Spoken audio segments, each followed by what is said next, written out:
ಇವತ್ತು ನನಗೆ 28 ವೀಕ್ಸ್ ಇಂದು glucose test ಇತ್ತು ಅಂತ ಹೇಳ್ಬಿಟ್ಟು ಡಯಾಗ್ನೋಸ್ಟಿಕ್ ಗೆ ಹೋಗಬೇಕಾಗಿತ್ತು. ಹೇಳಿದ್ರು ಫಾಸ್ಟಿಂಗ್ ಅಲ್ಲಿ ಏನ್ ಬೇಡ, ಬ್ರೇಕ್ಫಾಸ್ಟ್ ಮುಗಿಸ್ಕೊಂಡೇ ಹೋಗಿ ಅಂತ ಹೇಳಿದ್ರು. ಡಯಾಗ್ನೋಸ್ಟಿಕ್ ಅಲ್ಲಿ ಕೇಳಿದ್ರೆ ಇಲ್ಲ ಫಾಸ್ಟಿಂಗ್ ಅಲ್ಲೇ ಬರಬೇಕು ಅಂತ ಹೇಳಿದ್ರು. ಹಾಗಾಗಿ ಬೆಳಿಗ್ಗೆ ಬೇಗನೆ ರೆಡಿ ಆಗ್ಬಿಟ್ಟು ಫಾಸ್ಟಿಂಗ್ ಅಲ್ಲೇನೆ ಒಂದ್ಸಲ ಬ್ಲಡ್ ಟೆಸ್ಟ್ ಕೊಟ್ಟು ಬರಬೇಕಾಗಿತ್ತು ಅಂತ ಹೇಳ್ಬಿಟ್ಟು ಬೇಗ ಹೋಗಿ ಒಂದ್ಸಲ ಬ್ಲಡ್ ಟೆಸ್ಟ್ ಕೊಟ್ಬಿಟ್ಟು ಬಂದ್ವಿ. ಫಾಸ್ಟಿಂಗ್ ಅಲ್ಲಿ ಒಂದ್ಸಲ ಬ್ಲಡ್ ಟೆಸ್ಟ್ ಆದ್ಮೇಲೆ ನಂತರ ಗ್ಲೂಕೋಸ್ ಕೊಡ್ತಾರೆ. ಗ್ಲೂಕೋಸ್ ತಗೊಂಡು ಮತ್ತೆ 2 ಅವರ್ಸ್ ಬಿಟ್ಟು ಮತ್ತೆ ಬ್ಲಡ್ ಟೆಸ್ಟ್ ಕೊಡ್ಬೇಕು. ಈ ಸಲ ನಂಗೆ ಗ್ಲೂಕೋಸ್ ಟೆಸ್ಟ್ ಹೋಗ್ಬೇಕಾದ್ರೆ ತುಂಬಾ ಭಯ ಅಂತ ಅನಿಸ್ತಾ ಇತ್ತು. ಫಸ್ಟ್ ಬೇಬಿಗೆ ನನಗೆ ಸ್ವಲ್ಪ ಗ್ಲೂಕೋಸ್ ಲೆವೆಲ್ ಜಾಸ್ತಿ ಇದ್ದಿದ್ರಿಂದ ಡೈಲಿ ಇನ್ಸುಲಿನ್ ಟೆಸ್ಟ್ ಮಾಡ್ಕೊಳಕ್ ಹೇಳ್ತಾ ಇದ್ರು. ಇಲ್ಲಿ ಶುಗರ್ ಲೆವೆಲ್ ಸ್ವಲ್ಪ ಜಾಸ್ತಿ ಇತ್ತು ಅಂತ ಹೇಳಿದ್ರೆ ಹೊಟ್ಟೆಲಿರೋ ಮಗು ಸ್ವಲ್ಪ ತೂಕ ಜಾಸ್ತಿ ಆಗಿ ಹುಟ್ಟುತ್ತೆ ಅಥವಾ ಪ್ರಿಮೆಚ್ಯೂರ್ ಆಗಿ ಹುಟ್ಟುವಂತ ಸಾಧ್ಯತೆ ಇರುತ್ತೆ, ಅಥವಾ ಮಗುಗೆ ಅಥವಾ ತಾಯಿಗೆ ಇಬ್ಬರಲ್ಲಿ ಯಾರಿಗಾದ್ರೂ ಒಂದು ತೊಂದರೆ ಆಗೋ ಸಾಧ್ಯತೆ ಇರುತ್ತೆ. ನಾನು ತುಂಬಾ ಪ್ರಿಕಾಷನ್ಸ್ ತಗೊಂಡಿದ್ದೀನಿ. ಹಾಗೆ ಫುಡ್ ಅಲ್ಲೂ ತುಂಬಾ ಡಯಟ್ ಮೇಂಟೈನ್ ಮಾಡ್ಕೊಂತಾನೆ ಬಂದಿದ್ದೀನಿ. ಟೆಸ್ಟ್ ರಿಪೋರ್ಟ್ ಏನ್ ಬರುತ್ತಪ್ಪ ಅನ್ನೋ ತರನು ಭಯ ಕಾಡ್ತಾನೆ ಇದೆ ಒಂದ್ ಕಡೆ.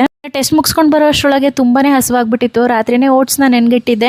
ಓಟ್ಸ್ ರೆಡಿ ಮಾಡ್ಕೊಳ್ಳೋದಕ್ಕೆ 1 ಕಪ್ ಅಷ್ಟು ಓಟ್ಸ್, ಅದಕ್ಕೆ ಸ್ವಲ್ಪ 1 ಸ್ಪೂನ್ ಅಷ್ಟು ಚಿಯಾ ಸೀಡ್ಸ್, ಸ್ವಲ್ಪ flax seeds, pumpkin seeds, sunflower seeds, ಹಾಗೆ ಸ್ವಲ್ಪ ದ್ರಾಕ್ಷಿ, 2 ಖರ್ಜೂರ, ಹಾಲ್ನ ಹಾಕ್ಬಿಟ್ಟು ಚೆನ್ನಾಗಿ ಮಿಕ್ಸ್ ಮಾಡ್ಬಿಟ್ಟು ರಾತ್ರಿನೇ ಚೆನ್ನಾಗಿ ನೆನೆಯೋದಕ್ಕೆ ಎತ್ತಿಟ್ಟಿದ್ದೆ. ಬೆಳಗ್ಗೆ ಓಟ್ಸ್ ರೆಡಿ ಆಗಿದೆ. ನಮ್ಮ ಇಷ್ಟದ ಪ್ರಕಾರ ಯಾವ್ದಾದ್ರು ಹಣ್ಣನ್ನು ಸೇರಿಸ್ಕೊಂಡ್ರೆ ಮುಗೀತು. Over night soaked oats ready ಆಗ್ಬಿಡುತ್ತೆ. ನನ್ನ one of my favourite breakfast ಅಂತಾನೆ ಹೇಳ್ಬೋದು. ಮಸಾಲೆ ಇಷ್ಟ ಇಲ್ದಿರೋ ಕಾರಣ ಈ ರೀತಿಯಾಗಿ ತಿನ್ನೋದಕ್ಕೆ ನನಗೆ ತುಂಬಾನೇ ಇಷ್ಟ ಆಗುತ್ತೆ. ಹಾಗೆ ಹೆಲ್ತಿ ಕೂಡ ಹೌದು. ನಾವು ಸ್ವಲ್ಪ ಬರ್ತಾ ಗಿಡಗಳನ್ನೆಲ್ಲ ತಗೊಂಡ್ ಬಂದಿದ್ವಲ್ಲ, ಪಾಟ್ ಗಳಿಗೆಲ್ಲ ಟ್ರಾನ್ಸ್ಫರ್ ಮಾಡಿ ಇಟ್ಬಿಡೋಣ ಅಂತ ಹೇಳ್ಬಿಟ್ಟು ಆ ಕೆಲಸನ ಮಾಡ್ಕೊಳ್ತಾ ಇದ್ವಿ.